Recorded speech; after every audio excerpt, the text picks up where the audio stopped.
तो रमशा अचानक से बेहोश होकर गिर गई थी। मुझे लगा कि पता नहीं उसको क्या हो गया, मेरी तो समझ ही नहीं आया। सोचो हमारा इवेंट और उस पर कोई और बेहोश हो जाए इस तरह। ऐसा भी तो हो सकता है कि शायद वो अपनी अम्मी को मिस कर रही हो, क्योंकि जब भी कोई खुशी का मौका होता है इंसान अपने करीबी लोगों को ही मिस करता है। तुम्हें क्या लगता है? मुझे क्या लगना है अलीज़े, मेरे पास इतना वक्त नहीं है कि मैं उसके बारे में सोचूं। तुम्हें इतना जानना है तो खुद उससे जाके पूछ लो। ठीक है, पूछ लूंगी उससे।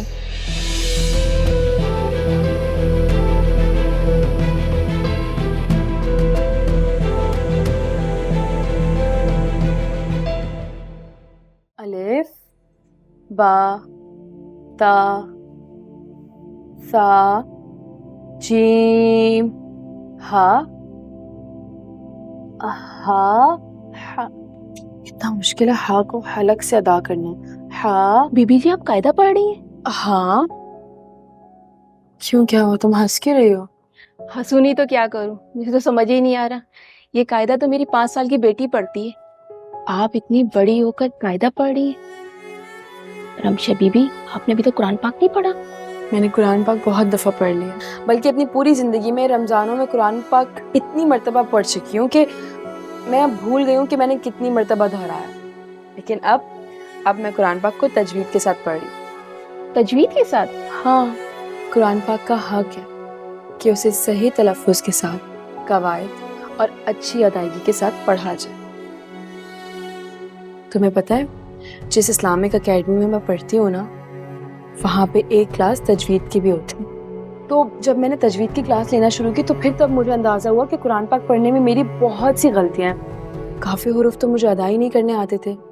तो मेरी टीचर्स ने मुझे मशवरा दिया कि मुझे कायदा पढ़ना चाहिए, इसलिए अब वो मुझे कायदा पढ़ना सिखा रही हैं। वो तो ठीक है बीबी जी, पर इस उम्र में? तो बस सुन, इल्म सीखने की या कुरान पाक पढ़ने की ना कोई उम्र नहीं होती।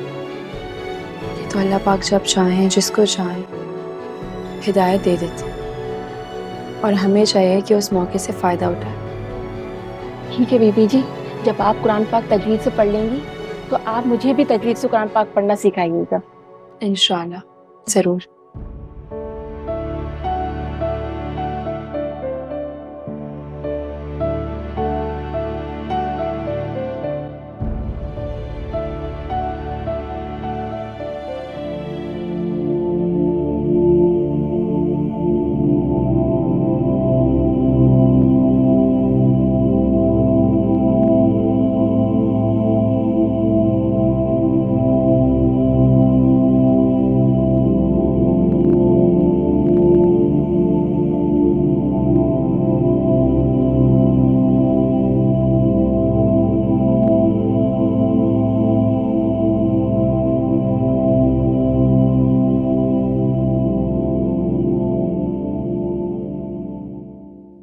अफनान, मैं तैयार हो रही हूँ, तुम भी 10 मिनट में रेडी हो जाओ, वरना मैं नहीं जाऊंगी फिर।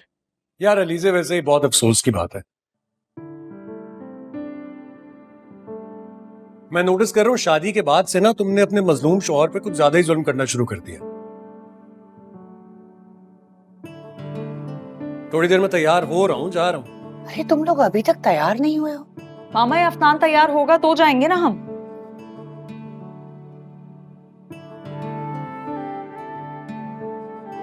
अफनान, थोड़ा जल्दी तैयार हो जाओ, अलीज़े के तायबू नाराज हो जाएंगे, फिर देर में जाओगे तो उन्हें बुरा लगेगा। पुप्पो, आप अच्छी तरह जानती हैं मैं इस तरह के इवेंट्स, गैदरिंग्स बहुत अवॉइड करता हूँ, फिर मुझे क्यों फंसा रहे हैं इसमें?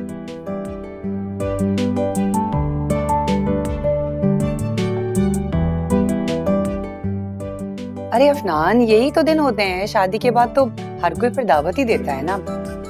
और वैसे भी हर कोई चाहता है कि उनकी तकरीब का तुम दोनों हिस्सा बनो। और तुम जानते तो हो कि मेरा ससुराल कितना बड़ा है। ठीक है पुप्पो, मैं तैयार हो जाता हूँ। आप अल्लाह हाफिज़।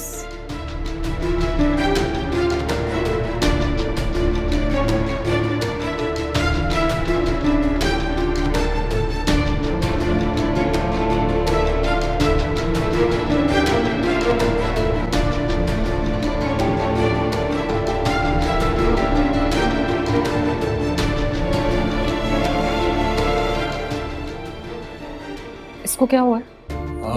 तो मैं फिर तैयार हूँ। हाँ भाई, ये तो इसने एकेडमी ज्वाइन कर ली है। जब मैंने भी इसको फर्स्ट टाइम देखा है स्कार्फ लेते हुए तो मुझे भी बड़ा अजीब सा लगा, लेकिन खैर इसकी अपनी चॉइस है, मैं क्या कह सकती हूँ। चले, अच्छी बात है, पूरा दिन घर में फ्री रहती है, अच्छा इस बहाने बिजी हो जाएगी थोड़ी। जाओ तुम तैयार हो, देर हो रही है। हाँ मैं तैयार होती हूँ। ओके मामा।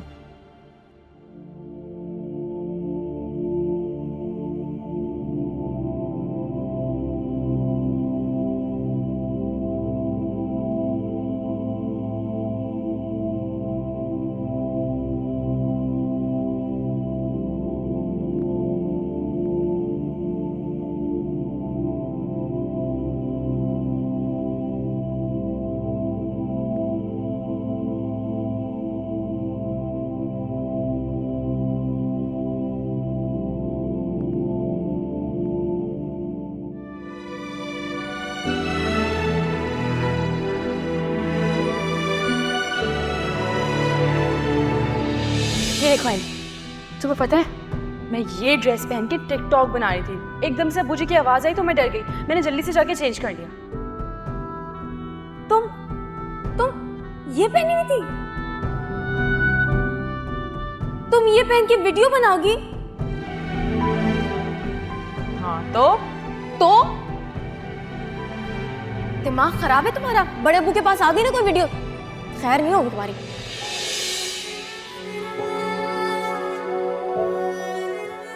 ये देखिए शानी को, ये देखिए मुझ पे झूठा इल्जाम लगा रहे। कल मैंने बताया था ना आपको कि मैं दोस्त के घर गई थी, बताया था। बोल रही है ये कल रेस्टोरेंट में थी और वहां ये इसकी सिर्फ दोस्त से नहीं थी, वहां 2 लड़के भी थे इसके साथ।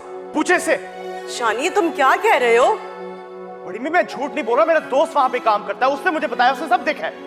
क्या कह रहा है शानी? अम्मी ये झूठ बोल रहा है। कुछ भी कहने से पहले ये अच्छी तरह सोच लेना कि अगर ये झूठ हुआ तो तुम्हारे लिए अजियत और मेरे लिए शर्मिंदगी का बाइस होगा।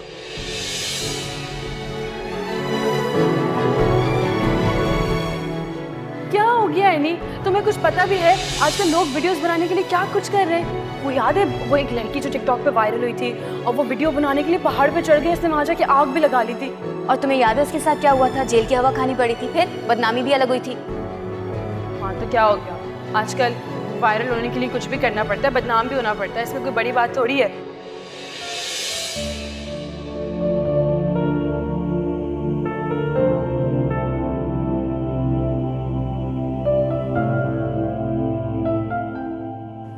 मैं और मॉडलिंग ऐसा कैसे हो सकता है हानिया? हाँ तो इसमें बुराई क्या है? और क्या हो गया अगर तुमने एक मैगजीन के लिए फोटोशूट कर ली तो? और तुम चाहो तो तुम अपने पेरेंट्स से भी ये बात छुपा सकती हो, क्योंकि वो ना बहुत अच्छा पैकेज दे रहे हैं।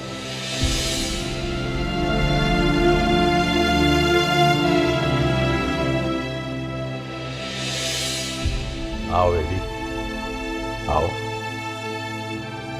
तुम तो इस ड्रेस में वाकई बहुत खूबसूरत लग रही।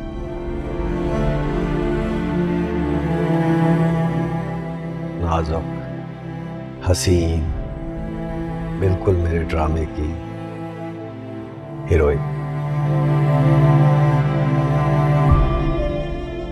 तुम देखना, मेरे साथ इस ड्रामे में काम करके तुम बहुत ऊपर तक जाओ, बहुत ऊपर।